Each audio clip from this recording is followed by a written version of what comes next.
oh my gosh, like it changed something in me. It's done something, and it's unlocked something in me that now it just feels like where my roots are receiving the nourishment from is from much deeper soil. There's one thing to call in your ancestors in ceremony. There's another thing to understand who we're calling in.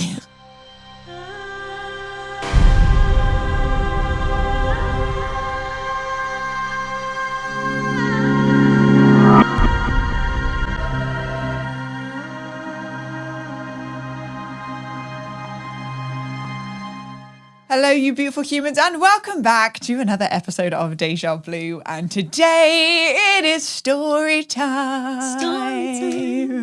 With one of my favorite storytellers, Miss Reggie Riverbear. Hey, thank you very much.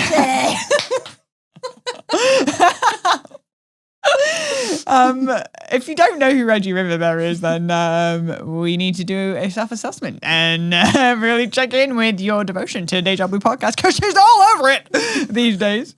She is, well, many things. I've given you some labels now. Give me. So she is one of my best friends. Badge of honor.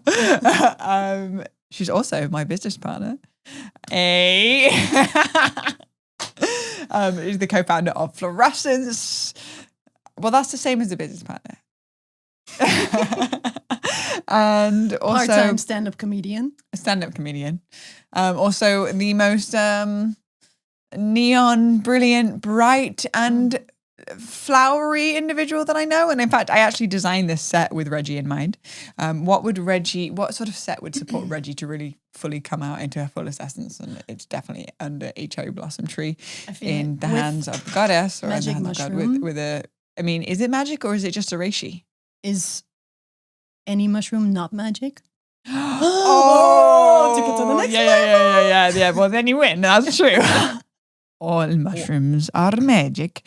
And so here we are chatting. Reggie came on last time while we did a little bit of a recap of my Mexico trip and how I went through like a full on ego, death of my everything.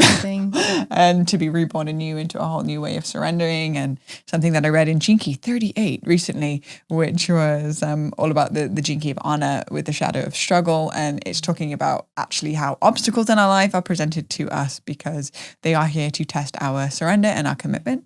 And they're also tools for refinement around actually stepping into our highest serving and our service to the planet. So we talked about how there was so much medicine within that experience, and you kind of were just an amazing conversationalist with me while I shared sort of personal experiences. So instead of me coming on and doing a solo podcast, which is just sort of me just talking to the camera where it doesn't really feel super personal because it's a black thing with a red light on it, and I'm like, hi everybody, this is so much better for me to look at you and to see you in your magenta magic. And I like that little play on words. Magenta magic. Magenta magic. Maybe that's my superhero name. Did you see it? It was magenta magic. That's so perfect for you. And then, like, instead of a cape, you just have a trail of petals of flowers, like from the movie yesterday. Yeah, we watched Encanto. What did you think of it? I liked it. I mean, can't go wrong with a soundtrack like that. And all the colors and the magic and the depth and the message. I think they nailed it. Yeah. Good job, Disney. Yeah. Want to sponsor us? If you need another person on your team, you know where to find me. Promotions department. Because you promoted it very well. It was a beautiful movie. Encanto. Anyway, with that being said, talking of stories, I have another one. Yeah. I went to England. You went on a trip of a lifetime. I mean, it just changed me. Like, it's probably the best way to put it. It completely changed me. And it was, well, firstly, how it sort of like the back end of how it all popped up was that I just got very, very, very clear guidance that it's time to return to my roots. You know, I'm born and raised in the UK, and just outside of Manchester in a place called Cheshire in the countryside. And the foundational part of my consciousness is formed in this country, on this land. And yet the majority of my life spent there was not actually woven in a very conscious way. You know, whenever we go somewhere, like we connect with the land, we make offerings to the land, we have conversations with the spirits of the land, and we create this reciprocity with all of nature, and we call in the indigenous elders, the indigenous tribes that have walked on this land prior to us and have prayed and sang in a good way. So there's a reverence, there's a respect. Now, me growing up in the UK, I don't think there was a whole lot of respect for the earth and for the magic of that land. Or maybe not a conscious awareness. Because as a little baby Charlotte, I'm sure you loved the trees and the flowers. Actually had a profound amount of magic and connection with the land. Like, yes. And when it comes to, being like 18 years old or like in my adolescent years, there wasn't even a real deep conscious connection with myself, let alone like an acknowledgement for the land and the sacredness of the UK. The sacredness of that land. I'd never even been to Glastonbury. Oh, but now you have. And what do you know about Glastonbury when it comes to like the energetics of that space, besides it being the heart chakra of the planet, right? Like the planet has chakras. Right. And Glastonbury is one of the chakras. Do you know where the other chakras are? There's like there's the Egypt, India, Shnubi. I don't know exactly. I know Bali is the purification center of the planet. I don't know exactly. No, Uluru might be another one in Australia. I don't know exactly all, like Mount Kailash. There's different ones. I don't know the exact places. Lay of the land. So I got a map probably about 2 years ago that basically broke down the chakras of the earth. So I saw very clearly that like Glastonbury is the heart chakra of the planet. And I was like, Glastonbury, that's in England. And yet I've never been. I'd never visited Glastonbury, being raised in the UK. It was just never on my map. I didn't know anyone that lived there. I didn't at all understand the sacredness of the land. But me going on, quote unquote, the hero's journey is to like go out far away from home and to experience all these different walks of life and people and practices and ceremonies and conversations and teachers and lovers and the whole thing, the hero's journey. But one part in the hero's journey, the hero always returns home with the wellspring of knowledge that has been accumulated on their travels. So it was very clear to me. And I tell you what else, because of you. You and Raven introduced me to Outlander. Careful what you say and what it does to me. The way that you delivered Outlander, like Reggie is the queen at heart marketing. And if she believed in something, like there are no words. When there's something that is so impactful in your life, you literally, I think you just fell to your knees when you were talking about Outlander. You were like, literally kind of just what you did. You were like, and then just fell to your knees. And I was like, well, now I need to know what you're talking about. Will you just tell us a little bit what Outlander is? Well, Outlander is a show that's based on a book, and it's the epic adventures of Jamie and Claire Fraser. Christ. And I will have to be honest, I zapped through all the horrible parts because there's a lot of violence and my tender eyes couldn't handle it. So I definitely select viewed it. However, the love and the chemistry and the connection and the whole point of it doesn't matter where you are in time and space, but if two spirits meet and they connect, they can make it through anything together because of that power of love. So that's what Outlander is telling us through the really attractive couple that, my sister said to me, okay, if the love of your life showed up, but you don't know it yet, and Jamie is also there, you're just meeting this person, will you go with Jamie or will you go with this other person? I'm like, at this point, I would choose Jamie because it's a solid choice.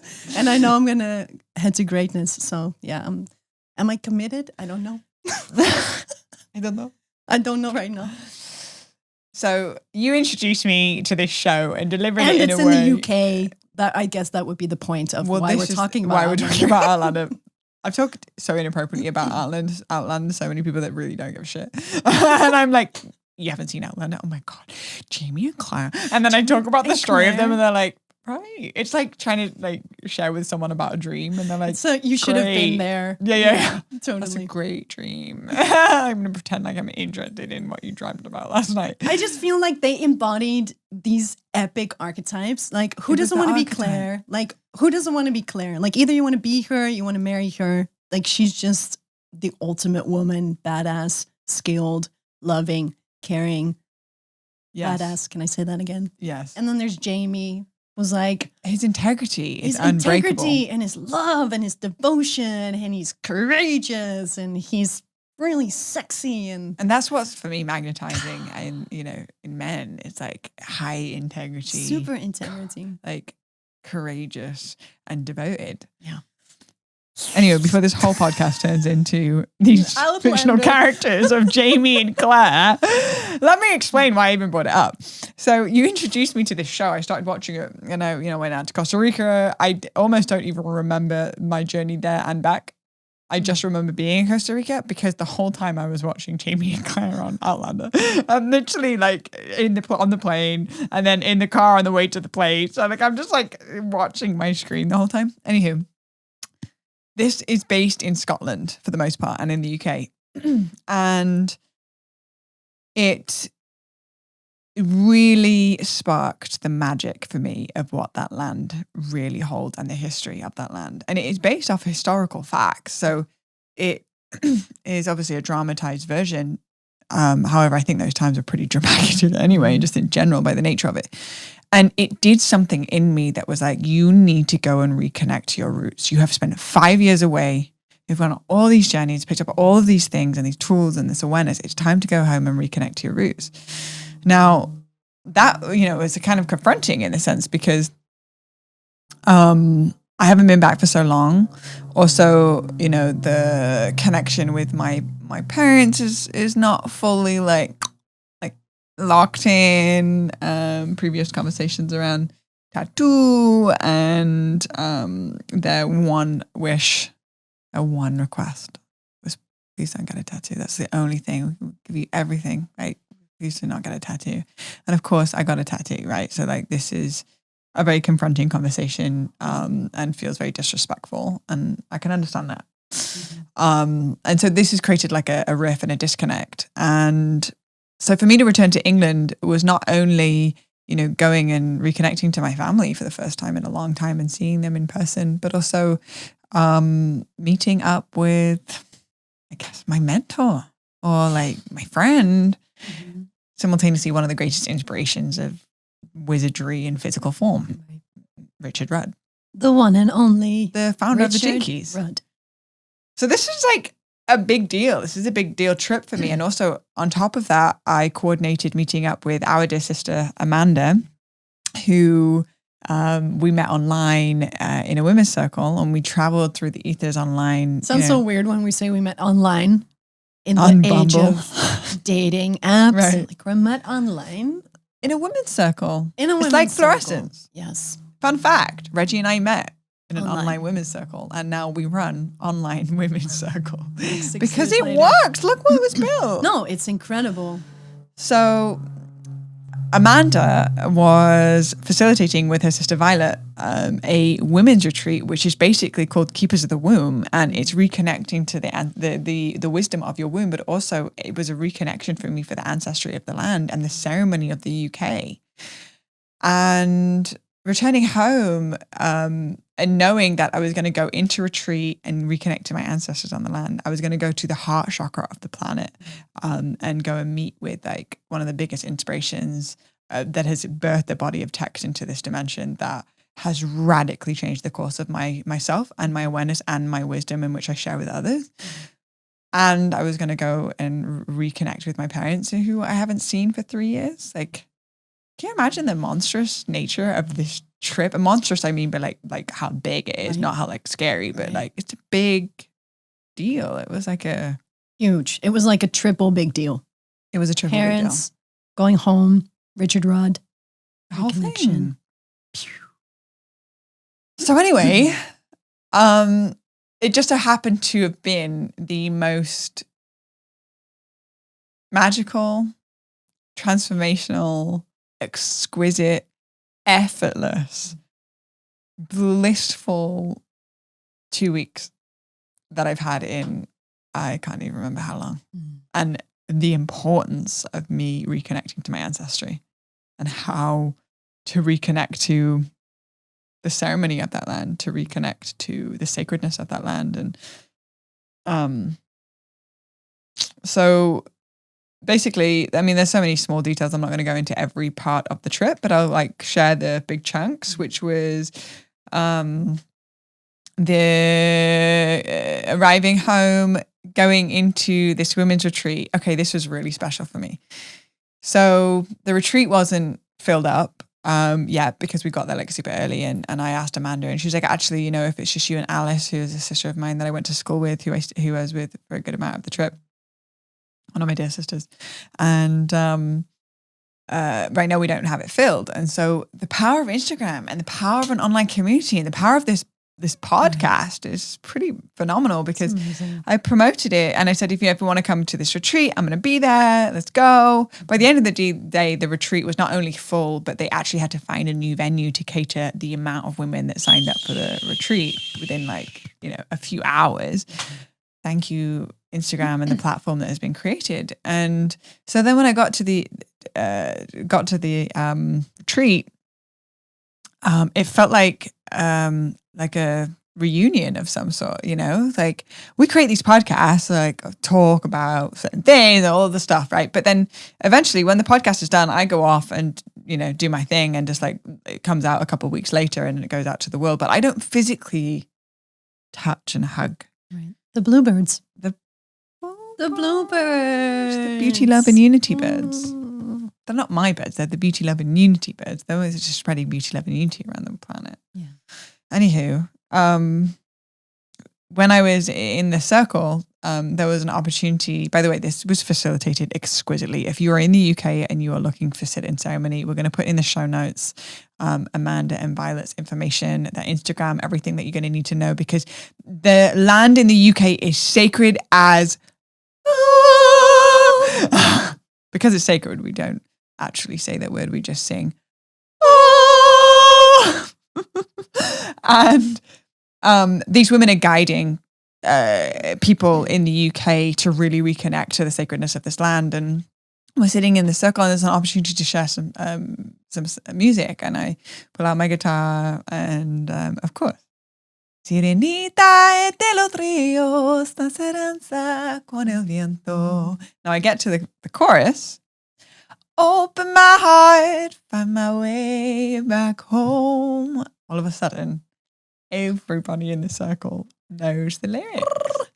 Everybody knows the song. And I was a moment when I looked at Alice and I was just like, oh my God, everybody knows it.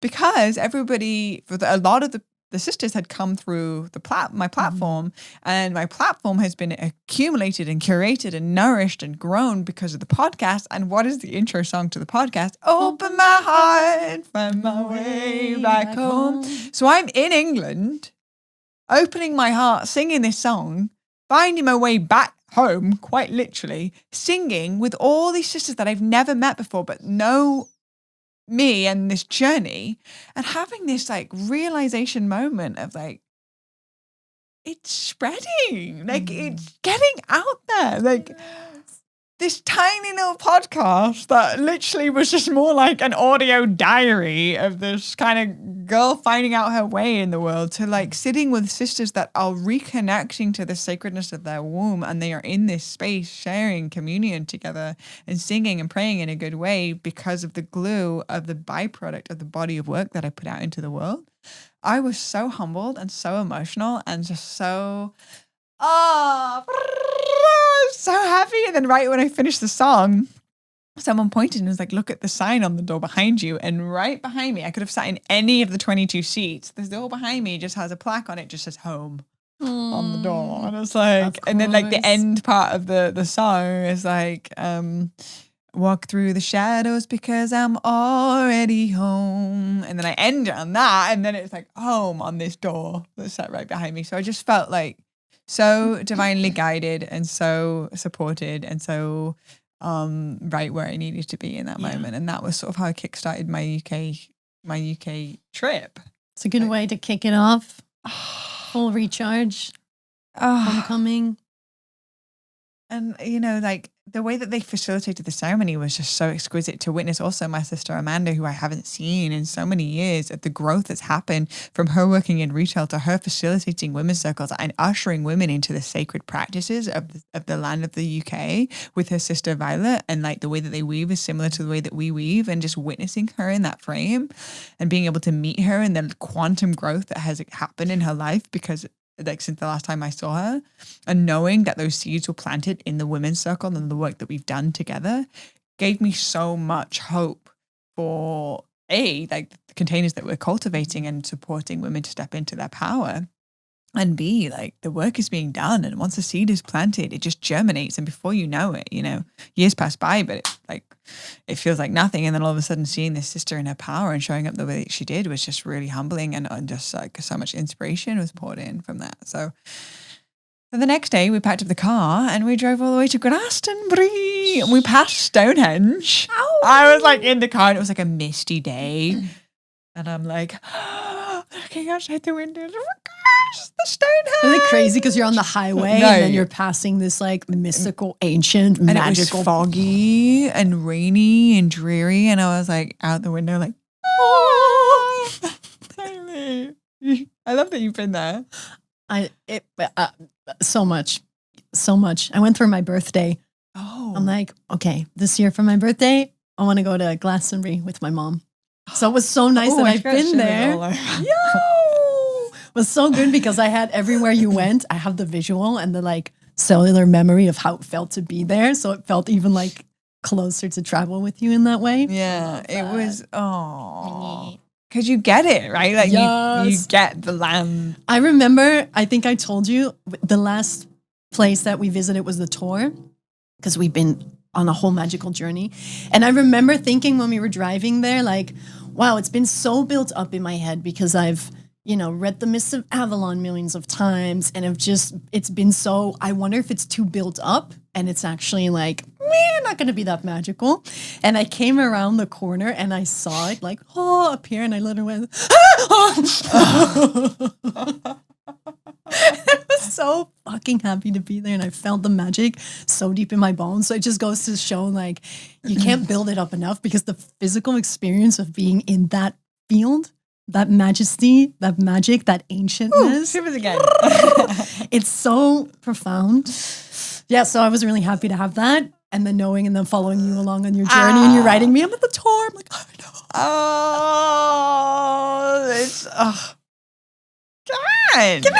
Come on. So yeah, it really was that spectacular. And my experience of meeting with Richard, the best part about all of this right now, I'm realizing, is that I haven't actually shared with you in detail my trip. I'm pointing at Chelsea, who is always here with us in the podcast studio, and I haven't been able to sit down with her yet. There just hasn't been time to like give you all the details, which is perfect, because now in real time you're learning about my trip to the UK while we're filming this. So perfect.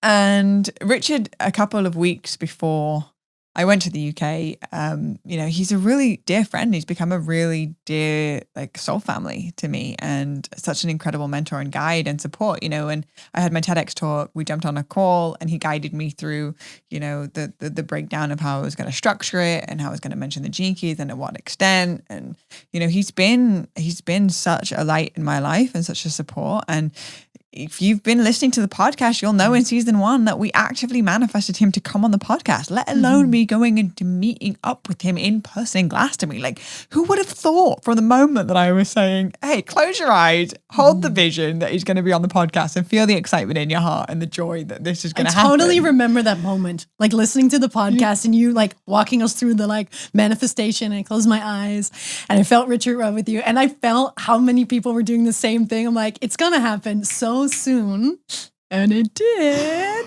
but more than I could ever even have like comprehended, because you know, there's something to like connect with someone on a podcast and be like, great, blessings, thank you for your wisdom, and I will probably never speak to you again. I'll never talk to you again. And bye. No. Not like that. But no, but like there's been people on the podcast that has been a really beautiful, interview, and it's been so lovely and nourishing. And then I haven't spoken to them for years, whatever. With him, it was like, hi again, old friend. Like, what? This is amazing. And it was just a really, kindred connection. And so I told him that I was coming to the UK, and this basically, continued into a conversation of, let's connect, let's meet up. Like we've been weaving, we've done a masterclass together. We've done 3 podcasts, I think it is, or 2 podcasts together. Let's connect in and meet up. And I was like, oh my gosh, this is a big deal for me. I'm going to go meet a real life wizard, and someone that's played such a pivotal role in my life. And then, of course, only a wizard would say, let's meet in Glastonbury in the Tor at dawn. As the sun is just coming up over the Glastonbury Hill. And I'd never heard of the Tor before. That was when I asked you, and you were like, and told me the whole story of how the Tor was just so impactful and powerful for you. And so we found a little Airbnb, and I went with Violet and Amanda. And do you want to give a little context for anybody who doesn't know what the Tor is? Yes, please. Okay, the Tor is the gateway to Avalon. So when you go to Glastonbury, there is a magical hill that nobody knows where it came from. And so it's all the flatlands and the water. And then there's one giant naturally formed hill that looks like a pregnant belly. And it has a path that spirals around it. And apparently, if you read The Mists of Avalon, it has caverns in it that you can go in. And where all the fairies live under there. Oh, definitely. Have you heard that one? I don't know, but I assume they do. How could they not? I would totally live there. And then on top of it, so this is like the feminine, right? The pregnant belly. And then on top of that, this tower was built, which is the masculine, which is the Archangel Michael tower. So you have the pregnant belly, which is the divine feminine, which is the Tor. And then you have this phallic, beautiful thing sticking out, tower sticking out, and you can go inside. And it's literally like you enter into this divine union portal, and there's much magic, but you're going to share about your experience entering. Did you know that, like, when I arrived there, I was given a map of Glastonbury, and I was shown on the map of Glastonbury, there's the Magdalene line and there's the Michael line. And the Magdalene line is the feminine line, and it was in pink, and it was like, would show you where the feminine line runs through Glastonbury. And then the Michael line is the blue line, and it will show you where it runs, through Glastonbury. And the Tor is the only place in Glastonbury where the masculine line and the feminine line meet, and they coil around the hill all the way to the top where they then meet. That must be why it's the heart chakra, because there's both. Even in like having the white spring and the red spring, and then the Tor with the tower, like there's so many actual physical things present in Glastonbury that are this coming together of the masculine and the feminine, which is the wholeness of the heart, which is the magic of the healing.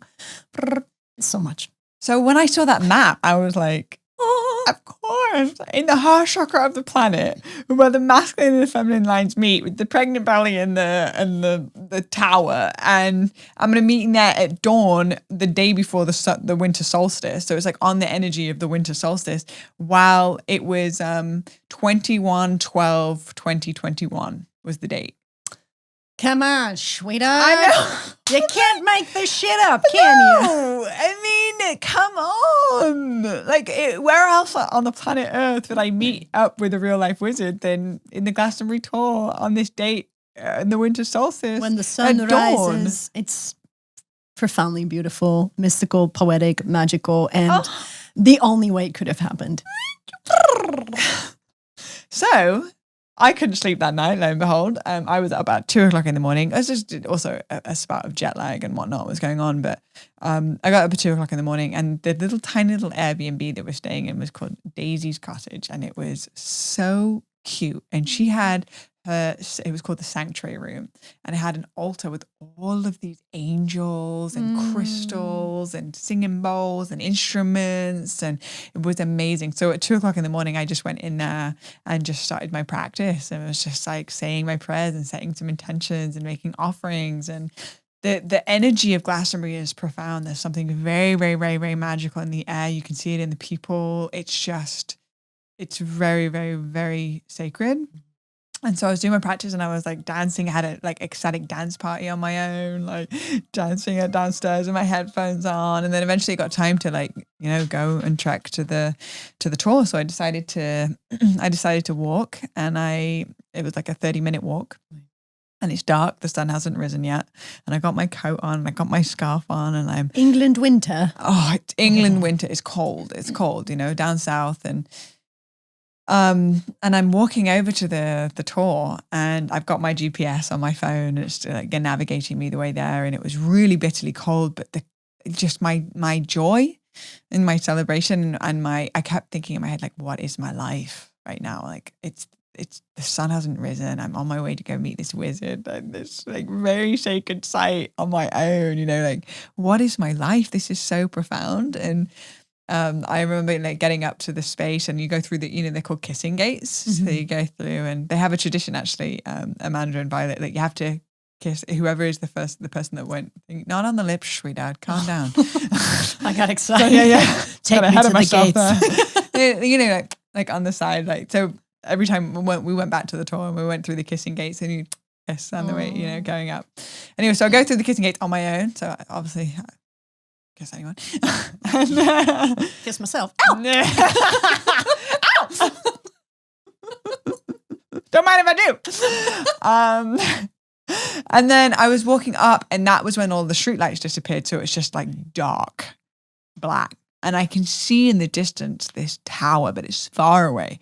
And I'm like going on this incline up the hill, and it's cold and it's getting windy and it's steep. And I'm like walking, but I'm listening to music. And then it kind of freaked me out a little bit, because like when I was listening to music, I couldn't hear my surroundings. So I had to take the music out, and it was like foggy and dark. And I was like using my flashlight on my phone to even just see where my feet are going. And I'm like, the sun hasn't risen. I'm in Glastonbury. I'm going to go meet with Richard. It's freezing cold. I'm walking up to this tower. And before I had gone up to the tower, I had read that someone had allegedly been hung in that tower. It was a monk that was hung in there. And so they were like, Violet said to me, see if you can sense the energy of it. Well, at the time when she was telling me the story, I was like, okay, great. But then when I'm actually pitch black on my own, don't know where I'm going, walking up this hill to this mysterious tower, and someone hung there once, like I'm like, okay, this is a little scary. I'm fine. Yeah. I felt like I was in like a movie or something, So I was like checking up the hill. And then at one point on the way up, there was this man walking down, and I thought that it was Richard. And I was like, hi, because I was nervous. So I spoke really high pitch. I was like, morning. Good morning. And he was like, yep, morning. And then carried on walking past. I was like, Richard, and note to self, such a high pitch. yeah, let's just lower the pitch a little bit. Slow it down, sweetheart. Okay, cool. So I finally got up, to the top of the hill, and I'm standing there, and like I'm early. I love being early for things. Like time is such a thing for me, and I need to make sure that I was early. So it's like 10 minutes early, and I'm standing there, and it's cold. The wind is like flowing through this, tower. And I remembered that Violet and Amanda had also told me that there's legend has it that there's fairies that live in this mountain, this hill. And if you don't make an offering to them, they can kind of like fuck with you a little bit. They like hide things or make it hard for people to meet. So I forgot that when I was walking up the hill that I didn't make an offering to the land. So another form of offering is song. So I'm standing there, and I just start channeling or creating or whatever, making up this song on the spot to the fairies. And I don't remember how it went, but it was really beautiful. And while I was singing to the fairies on top of this hill, the wind comes in and wraps around my scarf and starts dancing. And I look up into the top of the tower, and I'm singing, and it's reverbing off of the tower in this song to the fairies while my scarf is dancing in the wind. And I was like, I am magical. This is magic. Like, wow. God, this is profound. And not long after that, then I see this like dark figure kind of just like approaching, getting bigger and bigger, and then eventually just stands in the entrance of the tour and said, "Blue, Hello, Blue." I was like, Richard, hi. Just big embrace, big bear hug. I was like, oh, so exciting. And he was like, it's super windy up here. I've made us a spot down at the side of the hill. If you want to come down and we can, I brought like this really special tea. Nice move, Richard. I know. Nice move. Because it wouldn't have been the vibe to have just sat there. It was cold, Yeah. you know, it was windy, but the sun was just starting to peak and you can see all of the Glastonbury moors. Like it was sensationally stunning. The air is crisp and fresh and cold, but it is so clean. And I feel so connected to the land and I'm home. And I just felt really like at peace in Richard's energy. Like I wasn't like super nervous, even though I was really excited. I was just like completely like surrendered in peace. And we walked down the side of the mountain and we found this little like spot that he had set up, and he like found this really lovely little cove, and he put a sort of a blanket, his poncho out on the floor for me to sit on, and he had a lantern and he had his little tea ceremony set up. Come on. Extra. Perfect. Come on. So we sat down and he was telling me about this tea and how it's a tea from the 1800s, and it's very, very valuable to Chinese collectors because of the qi that is in this tea, and that the qi is activated in you, and it like you breathe in this qi and this life force, and people pay a large amount of money for these very, very sacred and very rare teas, and that he had saved this and wanted to share it with me, and he like broke it up and poured the tea, and apparently you drink a cup of tea per chakra to fully activate the qi throughout the whole energy field. So we drank 7 cups and we just had like chatting and having this tea ceremony, and I could really feel the tea. Like it was subtle but it was profound at the same time. And I'm in the presence of Richard, hearing his incredible wisdom, and it like firsthand is just different. You know, you like talk to someone like virtually or whatever. It's just a different experience, and you sitting with someone physically and feeling their energy and like being in their auric field, and everything that he has unlocked in his consciousness is now in his auric field that I am receiving too, and vice versa. And the reciprocity of the conversation while we're drinking this tea, while the sun is coming up over the Glastonbury hill, while we're tucked on the side of the tour, like, oh. And I halfway through, if you follow me on Instagram, you'll know I love a good time lapse. I love time lapses. And halfway through the conversation, I was like, after we finished the tea, I was like, I need to time lapse this. Like this moment is never going to happen again. And I really want to capture as much of it as possible, but I also didn't want to interrupt the flow. Like, hey, can I film this? So, Hey, Richard, so can I just film this conversation, please? But I knew that I would be mad at myself if I didn't. So I just asked politely, and I was like, you're totally cool if it's not okay to film this. And he was like, oh yeah, no problem, whatever you need. You know, so humble, so down to earth, and yet so profound. And so it just felt, I propped it up and did a time lapse of us talking. And then afterwards we finished our conversation, and then they were like, okay, let's go into town and meet up with Amanda and Violet. And to be able to also gift Amanda and Violet the opportunity to, because they're students of the Gene Keys, to be able to like spend the day hanging out with Richard Rudd was a really big deal for them. And we're all the day before, we're all like giggling. We're like, tomorrow's the day. Richard. And his energy was so clean and grounded and kind and generous and present and thoughtful and interested and want to ask questions. There's something that I've noticed within meeting quote unquote celebrities or people that are well known. There is a rocky path of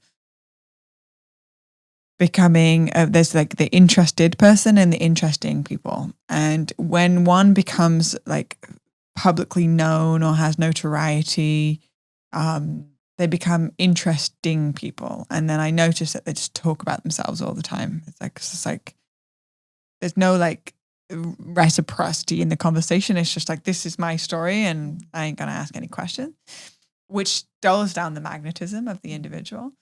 But an interested person is someone that genuinely, like, I want to hear these stories. Tell me, like when you and I sit together, like the level of how interested you are in the investment of my family and my stories and what happened. And you cry with me and you celebrate and you laugh with me, and the same with Chelsea. And this creates like a genuine, rich connection because we're genuinely interested in each other.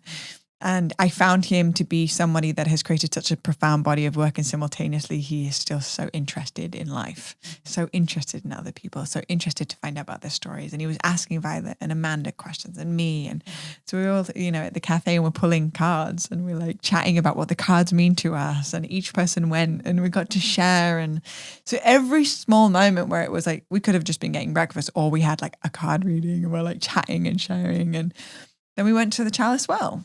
And would you mind, Reggie, sharing about what the Chalice Well is? Ooh, the Chalice Well is the sacred spring I'm going to call it Avalon. In Glastonbury, it's a sacred spring. So there's the goddess spring, which has this iron, mineral, rich, red, delicious water dripping out on the side. It's literally fountain. like, it's red. They call it the blood of the earth because it runs out, and it's not red water, but but it taints the stone that it's been running minerals. over has iron. Iron. Iron. It's a very, very, very strong iron count and strong iron levels. And the way that it runs over the rock, it turns the rock red, like an orangey red. So they call that spring the blood of the earth. Yeah. So it's just the home of the sacred waters there, which it's a waterland to begin with. But this particular place is like just the accumulation of all of that energy, because also it's been prayed in for so long. And I'm sure there's much more magic to why it's there, which I don't exactly know. But just the whole entering into, they've created this beautiful garden, right, that you can walk through. And it's got all these different places and the different wells and the different places where the water comes out of the earth where you can pray. And it has all the sacred symbols. The Vesica Pisces is there, and everybody's leaving roses. And it's just, even walking onto the grounds, you immediately come into temple land. And it's just it's so charged from all this richness. So, we all came with, whenever we go and receive something from the land, it is so important. And we talk about this and we teach about this in Fluorescence, is that we offer, we bring offerings. It's like another just thought to go, hey, I've received something from here, or I'm going to sit with the sacred waters, or I'm going to sit in the sacred energy. I'm going to receive from this land. Come bearing a lot of offerings. And so we bought the flowers from the women's retreat that we did, and we had the roses, and we had some water that the women had all poured into with their prayers and their wishes, and we took a little jar of that each, and then we took those sisters' wishes and prayers to the sacred waters and made an offering there. And then Anahata, who's a dear sister of mine, gifted me a pouch from Sedona with white sage in it. And I made it, I told her that I would make an offering to the sacred waters for her and her prayers. And so I came really equipped with all these offerings and these prayers. And we all walked in and we're all holding these roses, and we all kind of walked together. And it was just like, this is everything I've ever dreamed of. Everything I didn't know I wanted. This is so profound. And to share this moment, with Richard, and we'll walk together, and then we got these glass bottles and we filled up from the spring, and I have it on my altar now as the sacred water. And every day I just take a tiny little sip and just allow it to that magic to run through my body. And then at one point we all stood around the well and we sang songs together. And got a video of that too. Once he'd given me the green light, I was like, can you take a picture of this? Because I can't get enough footage of this day right now. While also staying in my prayer and just staying in it. And there was a moment when we were all sitting around the well, and we sang a song together of may all mothers know that they are loved. May all sisters know that they are strong. May all daughters know that they are powerful. And then we kind of changed it. So the fire of humanity burns on. And then Richard joined in and we're like, hey, ah, hey, hey, ah, hey. And it was just singing into the waters. And it was just it was, there are no words, but it was a moment that I will live in my heart forever, cherish it forever. And shout out to Nalini Blossom for the song. Huh? Nalini Blossom is the sister who brought that song. Oh, right. Actually, you know her. We haven't met, no. What was her name? Nalini blossom. So she, thank you for bringing that in. She reached out to me on Instagram because someone sent her the video. Oh, wow. Yeah. And so I tagged her name. So if you can find it on my Instagram page under the post that I posted about this trip, and you can see some pictures and stuff from the trip in the caption. She's mentioned, and she's the original singer of the song, and she lives in Glastonbury, I think. Yeah. Anywho, so we did that, and then afterwards, it was a very, very, very sacred experience. And then afterwards, we went to a cafe, and in the cafe, Richard gave all of us individual bullet gene key readings. So we were all, come on! We all pulled up our charts and we sat there, and he just kind of like went through and broke it down and just gave it from a lens that like I've never heard. What did he give you that, because you know your profile so well and your life's work? Was there something that he reflected back to you or through his lens that you hadn't clicked in that way before? Yeah. So he mentioned that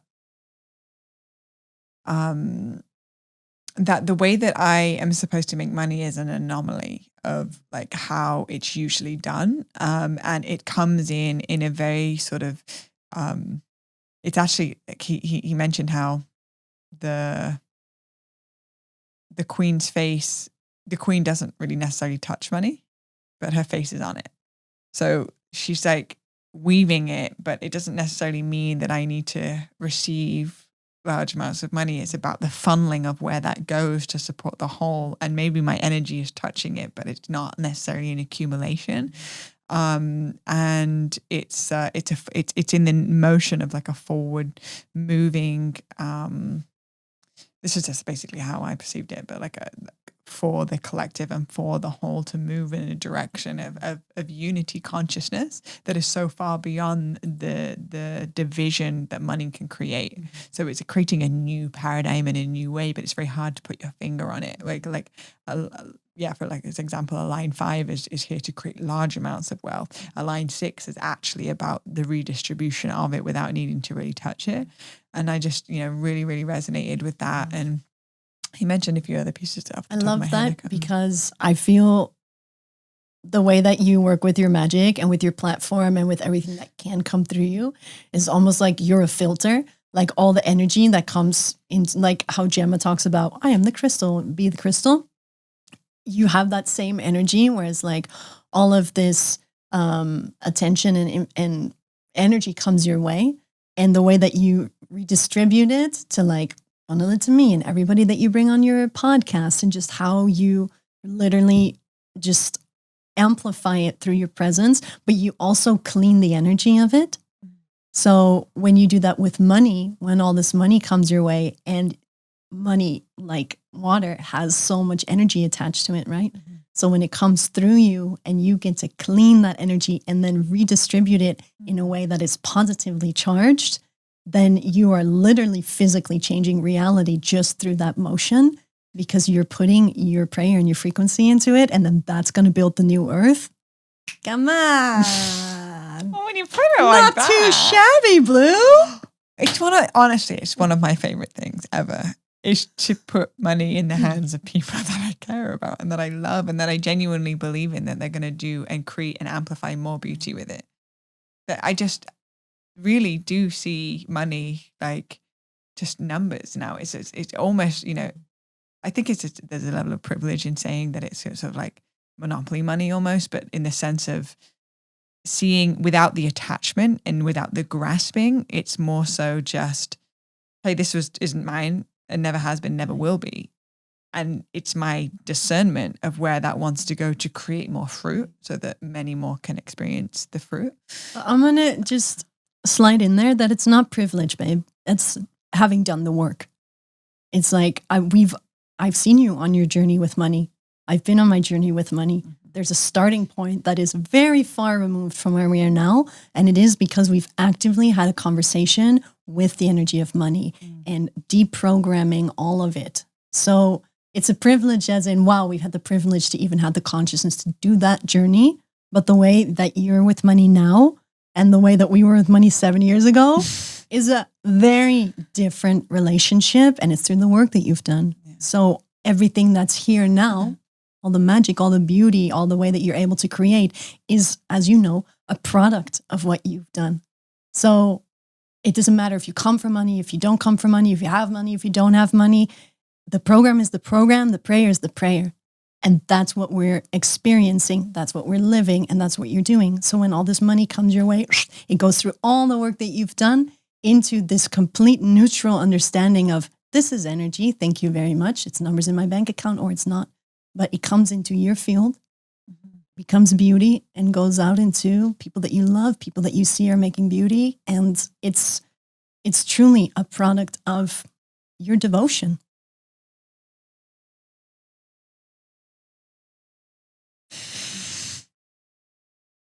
Just a little reminder, casual reminder. I appreciate that. Yeah. Thank you. It allows me to receive it even in more deeper way. And it genuinely brings me so much joy to share it with others. It really is so nourishing. It's more nourishing than anything money can buy. Sharing it. And so anyway, he shared that and many other pieces, but that really like stuck out. And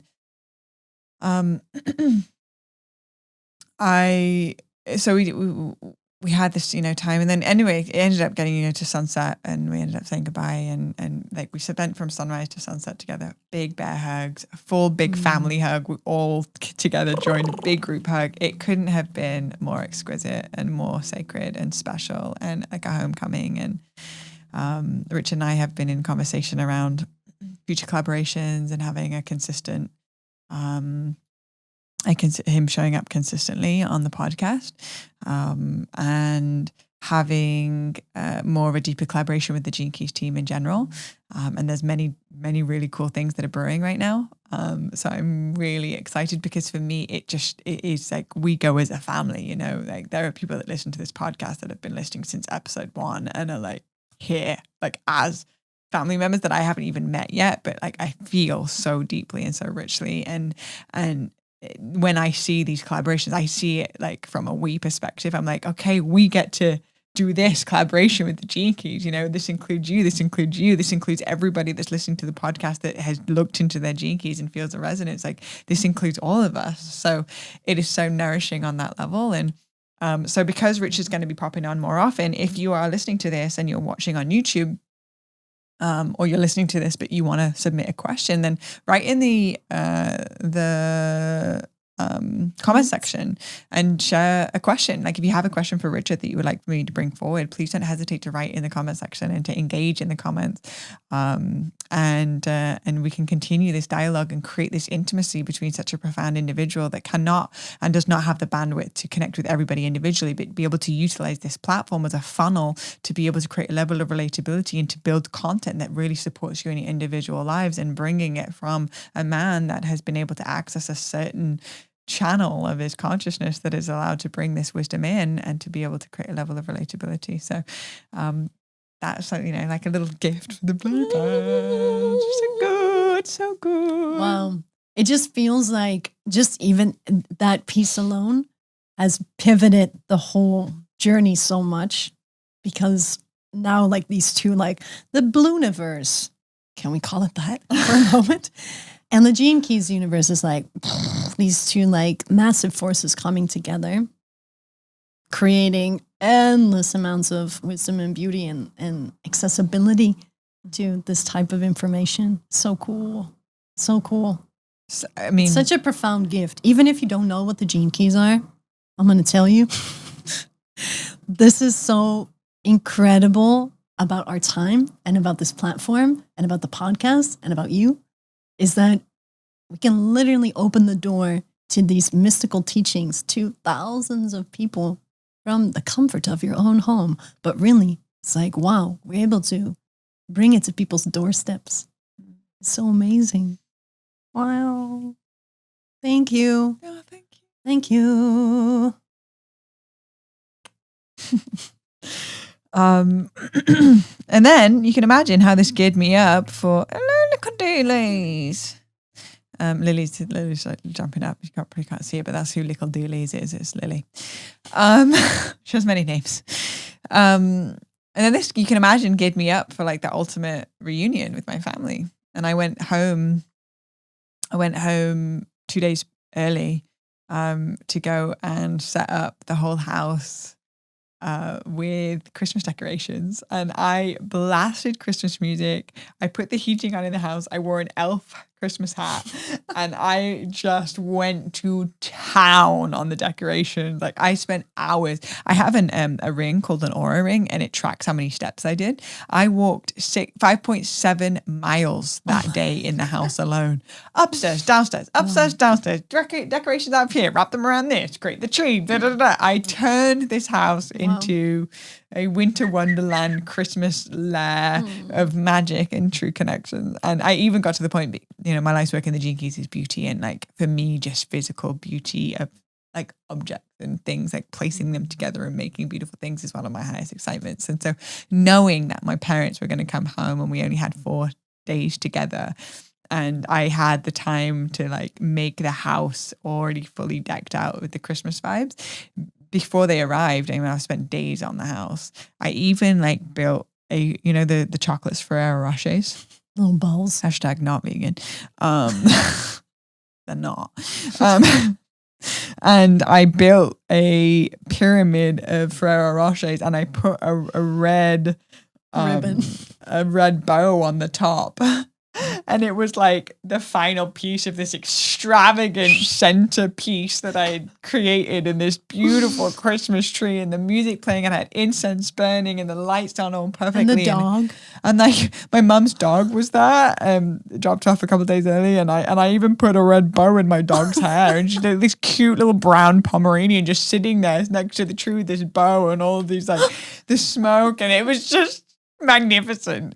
And then I was like, okay, my parents are here, they're arriving. I haven't seen them for so many years, and they came home, and I just hugged them so hard, and I was just like, made me very emotional. Like, and they were so happy with how the house looked and how they could feel how much effort and energy I had put into making this house exquisite for them. And I just wanted them to know and feel like how much I care and how much I love them, and that it was through, these acts of just service to the house. And they really felt it. And they actually, when they arrived, they went into the kitchen and they started dancing. We're home, we're home, da, da, da, da, da, we're home. And they were like dancing in the kitchen, and they were hugging each other because the house was so beautiful. And it was a moment. And I'd say that, there's still differences in opinions and perspectives. But what I really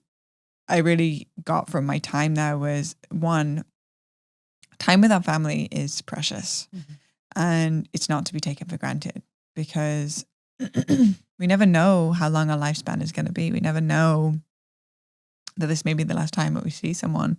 But what I do know is that, like, in a realm of distractions, in the realm of our cell phones, none of that pales in like it just doesn't even suffice doesn't come close to how precious, even if we're just watching TV sitting next to each other, is to be present with that. And because of the time apart, it just made me so grateful for the moments that I did have. And it was just 4 days, but I wanted to just nourish every minute of those 4 days. And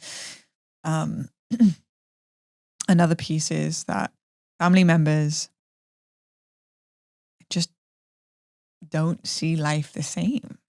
Like, we have our friends, we pick and choose them because we have similar ways of operating. We have similar ways of doing things. We believe in similar things. And so we encourage each other in that. But family members don't. They're all different walks of life. And it's a genetic lottery that has orchestrated itself into this specific, for a specific reason, to trigger us in the spots in which we need to grow. And yet simultaneously, we're not coming from the same perspective. And so there's going to be, and you can see it within families, is that there's just so much like chaos or arguments or projections or suppression and sadness and disconnects and dissonance. And And I think that like the biggest piece is that I'm not here to make them believe the way that I see life. I'm not here to convince anybody so that they can accept me.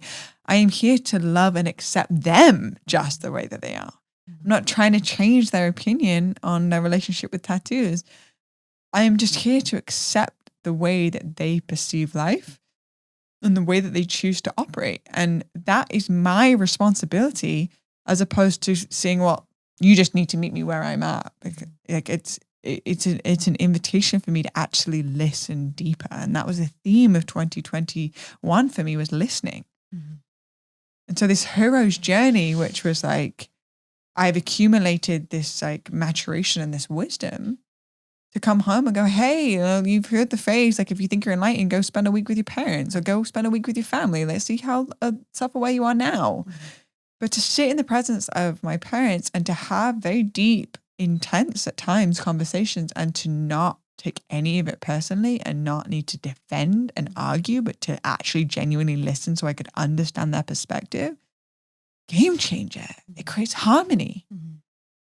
It created a bond that was like, hey, I don't see life the way that you do, but I accept you just the way that you are. You get to be everything that you need to be in my presence, and know that I will not judge you for it.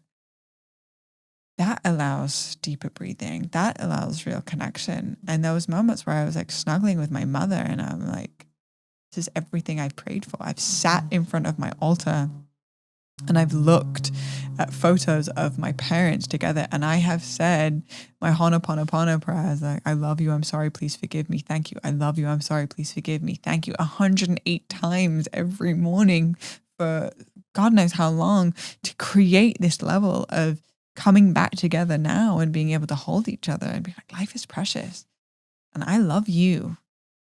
And my heart was so full. And the healing that happened in my family was, I mean, we all called it a Christmas miracle. It was. It was a Christmas miracle. And I realized also the areas in my life where I needed to grow up. Mm-hmm. Like just taking my parents for granted and not pulling my weight at Christmas dinner, or just like expecting the dishes to be done, and like, go and live on your own for 3 years and don't have any connection with them. And you'll soon realize how much they did for me. I realized how much they really showed up. And so when it was Christmas dinner, it was like, how can I support? How can I help? Is there anything I can do? You want me to go into town and get your prescription? I'll do this. I'll pick up that. Like, it was a completely different version of me. And they were like, wow, you've really matured. And so it was really a beautiful reflection of the work that I have done is really working. Yeah. And it's not all just for show, but it's just a realization that you cannot fake internal riches, and internal riches are born on the other side of a devotional path. Right. Period. So it was, can you imagine, like, the women's retreat, and then the time with Richard and Glastonbury, and then the time with my family. And I'm like, so all in all, there's so many more details and smaller things, but really that's just the general arc of it. Mm-hmm. Was that I felt a call to go home. I returned home. I reconnected to my roots. Oh, there's a huge part that I completely missed out. Let's bring it. Before I went back home, the day after Richard left Glastonbury, we went up to the tour again on the winter solstice. I wept. Yes. I went to the top of the tour, and there was a pagan ceremony, and they all had their drums, and they had their feathers, and they had their paint, and they had their dreads, their spirit locks, and I felt like I found my people. Mm-hmm. Like, I walked up onto the tour again, and I saw, so many people in circle, standing around a fire, praying, singing songs that I know. Like, I just knew the songs already, and they knew all the words. And I just felt like I'm home. Yeah. And being in America, it is a melting pot for so many different cultures, and the words cultural appropriation is put out, and we've talked about this on podcasts before, and as a white presenting woman that has an affiliate with feathers and with ceremony and with rituals and with drums and with body paint and with the spirit locks in my hair, I've had, people write really hurtful things online because of the color of my skin and my association with these ceremonial things. And when I had my spirit locks in my hair, and when I saw all of my people doing this thing, like I wept. I felt this is the piece that was missing. Yeah. Wow. It was so amazing for me as a witness to your life to see that moment. And when you wrote me like, wow, I'm home, I'm with my people, I see so many reflections around me that are me. And I remember a few years ago watching the Jaguar Collective conversation that you were a part of that was happening at the Mother Tree. And I witnessed the conversation. It was 3 a.m. for me, but I felt like I needed to watch it. So I set my alarm and I watched the whole thing. And I was left with so much anger after watching that, specifically towards, and I remember writing you this big, fatty, long letter on Instagram to share like, yo, every culture, including whites, we've had a whole podcast about this, but specifically around this, is like, everybody uses feathers. Everybody communicates with animals. The drums came everywhere at the same time. Everybody uses body paint for sacred rituals. Everybody does something to their hair because every indigenous tradition, white, black, yellow, red, is aware that this is part of spirit. This is part of our communication system. And so you'll see across the board something happening with the hair, right? Whether it's dreads or it's braids or it's something. So I remember watching that conversation and there just being so much, a part of the conversation was somebody calling Dean out on tribal markers. And her argument was, in our tradition, we use it very intentionally for ritual. And I remember watching it and feeling like, wow, we need education because the Druids are all about the paint. The Nordic people are all about the paint. Like that part, the part about drums. Most certainly the drums came from that part of the world and then spread.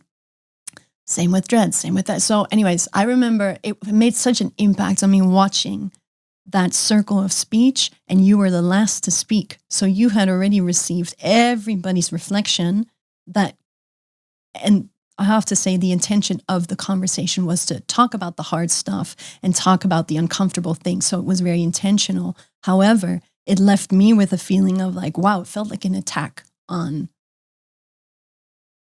white-skinned native traditions and the reclamation of that. And we talked about it already. And there is a huge cultural appropriation piece that is a separate conversation from reclaiming what we've always done. And so I don't know why specifically witnessing you in that conversation had such an impact on my heart. But it's been with me the whole time. And then when you were on top of the tour just now and you wrote that to me, I feel like, I'm even emotional now because it's so necessary for all of us to remember, but specifically for you and the work that you do and the magic that you bring, the permission that you got in that moment from being with people who are like you, who are doing the same work, who are from the land that you're from, who are bringing forth the traditions that have been there since the beginning of time. The shift that subconsciously is going to make in the way that you do your service is profound. It felt like the umbilical cord. Right. And I felt you so strong when I went up to the top of the tour and wept. I was really like it really did something to the inside of my being. And it took me, I went back to the Jaguar Collective and I went back to your letter of what you sent me and the feeling of like, I don't understand why this is so strong in me. And yet I am feeling this energy of anger from other people. And the piece that I wrote in my journal is don't shrink, go deeper. Right. So it's like, don't be like, oh, well, you don't like this. This doesn't feel good. I should just shrink. no, but this is true to me. So I must go deeper as why is this true to me, as opposed to just shrinking and then just putting it to the side. And me going to that winter solstice ceremony, I didn't shrink, I went deeper, and I found my nourishment and my roots. And I was like, oh my gosh, like it changed something in me. It's done something, and it's unlocked something in me that now it just feels like where my roots are receiving the nourishment from is from much deeper soil. And there's one thing to call in your ancestors in ceremony. There's another thing to understand who we're calling in. Yeah, totally. And so that was such a pivotal point of my trip. So you can imagine like the women's retreat, then the day with Richard, then the winter solstice, then being with my family, and then leaving, and who I am when I left and who I am when I came back from this trip. Forever changed. It was a true rite of passage. Exactly what it felt like. And a deep celebration of everything that's been cleaning through your system in the past few years. And I feel like all those points, your family, the work you've done with the gene keys, which has been your own internal work, reconnecting with Amanda, like reconnecting with a sisterhood, that's been a long journey. And then this part on the tour of reconnecting with your people, like those are 4 huge themes that have been in your life that you've put so much work in and so much devotion to cleaning and upgrading and shifting. And now you got to go through this gateway of celebration where everything just kept being presented as like the most beautiful version of that. Congratulations, babe. It was perfection. Yeah. And I really, I'm really grateful that you are so willing to come on the podcast and to chat back and forth with me about it, because the way that you get me, you understand me, you see me, and the things that I'm sharing in, you add such a beautiful, unique flavor into it. I don't want to just sit and just talk to the camera and do a solo. Like I want to do these with you, because it's not only is it the conversation that we're going to be having anyway, but it's also the frequency put out for everything that we're creating with fluorescence. And I just wanted to take a moment to acknowledge that, if anybody's listening to this that has signed up for fluorescence, that, has received an email that's like, we got way more applications than we were expecting. So, our first round of fluorescence, which is an online program, it's a mystery school for women. We received, like 22 applications or whatever we had. And so we had 22 women in the first round. The second round, we did it really fast right after the first round, and we didn't have as many, but I think we ended up having 22 total. And then the third round, we've had over 200 applications for that and 800 people on the mailing list. So we all of a sudden have needed to shift gears very drastically, and we're building a whole new platform so that we can serve everybody without spreading ourselves super thinly. So it's taking us a lot more time with everything else that's going on in our orbit. So please just, if you're listening to this and you have applied for fluorescence and you're wondering where we're at, what we're doing, we're not sleeping on you here. We are going through obviously this whole journey. Like many of these, this is just one snippet of like what's been going on, but also in addition to that, we are here in devotion to best serve you, and our commitment is to serve you the best of our capacity of what we can do, and to just pick 22 women out of 200 women and then just let everybody else sort of just fall by the wayside does not feel like the greatest and honoring of service. So our invitation and our ask is for you to be patient with us while we curate and devote ourselves to creating an exquisite offering that really genuinely we can pour our wisdom and our guidance into. But this band and this band of Chelsea behind the scenes isn't going anywhere. And this is like real, true sisterhood that is formed of many deaths and rebirths and celebrations and challenges. And that is our devotion and our commitment to make sure that the foundation of everything that we're creating is with the highest of integrity to serve the whole. Yeah. So that's just a little piece that I wanted to talk into about fluorescence. Perfect. Yeah. Restructuring for a greater offering. So thank you for your patience. Coming soon. So thank you so much. Thank you for spending the time and connecting and listening to my story. It's so lovely to share personal stories. Like, and even here to sit and just listen and soak it up.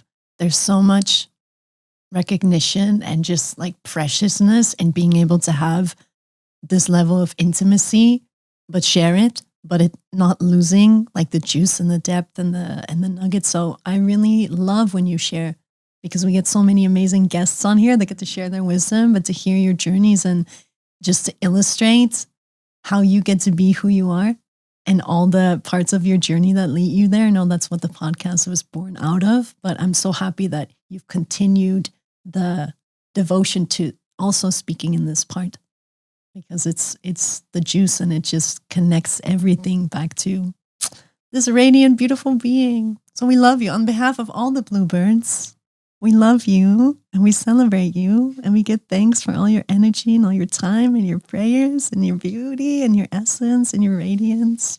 Oh, you're so seen and so loved and so celebrated. And we, the people, receive you with an open heart, open arms. Thank you. Right, guys? Leave a comment or a like. Yeah. So like and subscribe to our channel. We'll see you next week. Hit the bell, ding, for notifications. And for you to be able to follow a little bit of Reggie's journey and to be able to stay connected with this majestic ceremony in physical form. Never called you that before, but it's so fitting. I'll take it. What's your Instagram handle, Shridat? Riverbear_medicine. Riverbear medicine. Riverbear_medicine. Yep. On Instagram, and just stay connected with us, and you will be able to get tuned in with all of our offerings that are coming up with fluorescence and with all of the updates that are being brewed behind the scenes that we are currently cooking. And to all of you tuning into this podcast, thank you so much for coming on this very personal, deep, raw, authentic journey with me, where I get to share my journeys and my experiences through life and my lens and my perspective on what it is that I'm experiencing. And for all of your beautiful, heartfelt messages and reaching out on Instagram, if I haven't been able to get back to you, please know that all of your messages mean the world to me. There is only so much bandwidth that I have in responding to messages, but please know that they are felt and they are so gratefully received.